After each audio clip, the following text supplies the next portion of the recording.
mararka qaar hal qalad waxa uu ka xanuun badan yahay qaladaad badan oo kaa dhici lahaa. Sababtuna waa inaadan haysan fursad aad qaladkaasi ugu daba tagto ama aad ku saxdo. Waxaana inta badan aan aragnaa kuwa ka qoomameeya qalad si sahlan ugu dhacay. Taa beddelkeeda waxaa ku wanaagsan in markasta ay ku cabirnaato ficilkaad samaynayso si aad ugu dheeraato qoomam mustaqbalka. Kani waa Yiwood, xirfadle kubadda cagta u dhashay dalka Ingiriiska kana dheela dalka Mareykanka, gaar ahaan horyaalka kubadda cagta ee dalkaasi. Waxa uu dheelaa naadiga New York Red Bulls.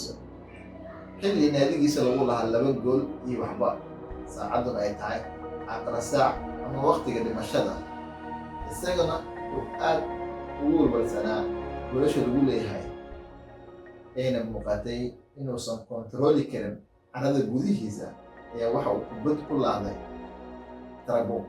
Kubaddii uu laaday kuna laaday tarabuunka si ka fiirsasho la'aan ah waxa ay heshay haweeney.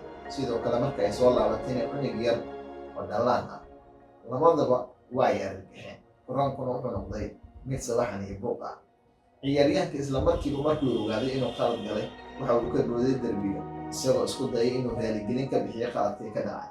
Balse mid ka mid ah taageerayaashiisa ayaaba ishor istaagay. Waxa uu u sheegay in aysan marnaba ka raali noqon doonin waxa dhacayna ay ku dhaceen xirfad xumadiisa.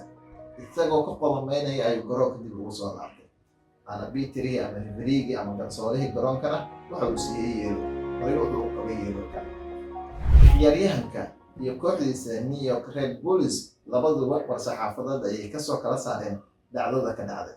Naadigu waxa uu sheegay in garoonkaas taageerayaasha usoo daawasho tagay ay dhammaantood badqabkooda mas'uuliyad ka saaran tahay. Waxa ay raaligelin ka bixiyeen qaladka ciyaaryahanka dhacay.